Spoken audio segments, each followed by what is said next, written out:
Hello everyone, welcome back to another guitar lesson. Again, Kuya Clint, where I teach you guys how to play guitar easily and in detail. So if you're new here, welcome, and if you're not, we're going to be recording this video in my living room because my brother's sleeping in our bedroom, so new setup, you know what I'm saying? And yeah, so for today, we're going to be doing something a little bit different. And today, we're going to be learning about 3 common mistakes that guitar beginners make, or even guitarists in other levels beyond that too kind of make from time to time as well when it comes to playing the guitar. Before we begin, please don't forget to leave a like, subscribe, ring the notification bell down below so that you guys will be able to stay updated with future videos. And if you guys would like me to teach you anything else, just comment it down below as well. And I'll try to do it for you, and also be able to show your support by sending a super thanks my way down below as well. I'd really appreciate that. And yeah, that said, let's go straight right into it. So mistake number 1 when it comes to guitar beginners that often make is when it comes to not knowing when to mute or to let open strings ring when it comes to playing certain guitar chords. So for example, when it comes to like a G major chord, it kind of sounds alright, but when you pluck the strings one by one, there's going to be a string in there that's not going to be ringing. And sometimes those specific notes that you forget to let ring out or to forget to mute kind of makes a difference when it comes to making the voicing of that chord effective when it comes to playing a song. So for example, when it comes to like a D major chord, for example, like an open D major chord. So the correct or proper way when it comes to making this chord shape is going to be muting the lower E string and the A string. But sometimes there's going to be some guitar beginners out there that would forget to mute these 2 strings. And doing so kind of leads to this muddy sound of the chord that they're trying to play. It could be better, is what I'm saying. So when it comes to certain muting techniques, when it comes to muting certain notes or strings in the guitar, I recommend this video that I made these past few weeks as well. It's a more detailed explanation of what I'm going to be explaining in this video. Common solutions when it comes to letting open strings ring as needed are going to be learning proper finger placement when it comes to playing your guitar. An example of this is going to be using your thumb to muting specific strings in your guitar, like the D major chord, for example.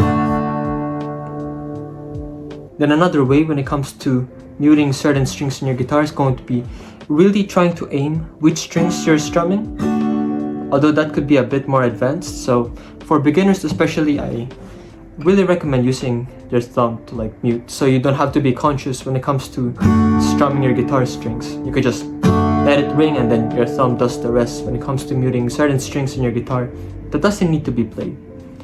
Then another technique that we can use when it comes to muting certain strings in your guitar that isn't needed for a song, for example, or for a chord, is to play bar chords, for example. So for example, with the B minor chord, you don't really need this string, the lower E string. This one should be muted. Some people would play that and forget to mute that string. And so a way that you can mute that string is going to be just extending your index finger just a little bit so it touches that lower E string. And in that way, it mutes that string when it comes to playing this bar chord, for example. Yeah. Learning these tips and tricks will make you elevate your guitar playing as well when it comes to playing certain voicings in certain chords that you're playing, especially for a song. So, yes. So mistake number 2 that guitar beginners often make as well is not having a sense of rhythm or timing when it comes to playing certain songs or even certain chords in the guitar, whether they're recording or playing in a live setting with an audience, for example. They either drag or get late when it comes to the other instruments or the other band members, for example, in the performance that they're doing, or they're too ahead. And so an easy fix when it comes to this problem would be to use a metronome or a reference backing track to a specific guitar exercise or song that you're doing. It's one of the most necessary, if not the very necessary thing when it comes to providing a foundation to your guitar playing, because it'll really tune in that sense of rhythm or timing when it comes to playing a chord or a song in front of an audience or a recording or whatever. It's also a really great tool when it comes to practicing certain pieces or certain parts of a song that you kind of haven't figured out yet when it comes to playing it in normal speed.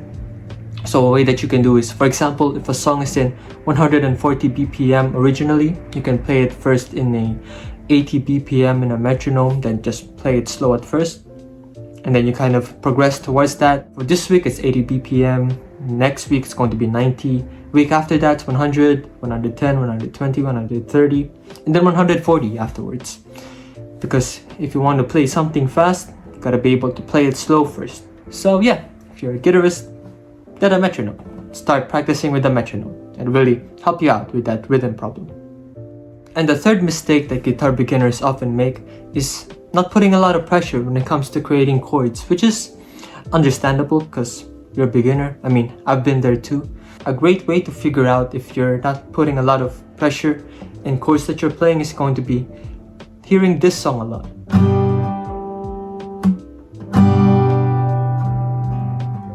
Like if you hear that ringing chord, like if it starts to lose it starts to buzz, or it just disappears completely. So a great solution when it comes to that mistake is, I'm not even gonna sugarcoat it, is to just practice that chord pretty much. Do the chord, put the necessary pressure in that chord. Make sure a great way to test this if you're really playing that chord effectively is going to be plucking those strings. That was a bad finger placement.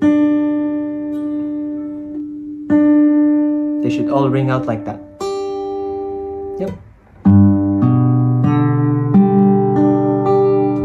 I don't want to hear any of this. Yep, none of that. They should all ring. Especially for open chords, because they're kind of tricky. Because sometimes if you don't bend your fingers like that, it'll affect the other string below or under the string that you're pressing, and that's not good. And let's say that you've already mastered the chords that you want to play in a song or a piece, for example. Now the next part would be to be able to transition from one chord to the next, because it's easy to just apply pressure one chord at a time. But if you're playing a song, they should all have pressure while you're playing each chord. You know what I mean? They should have the necessary pressure. This one as well, this one as well, and even this one. That was wrong. That was wrong too. This is hard. So some of these can be easily forgiven or overlooked, especially in the middle of a performance, because no one really notices those minute details that much.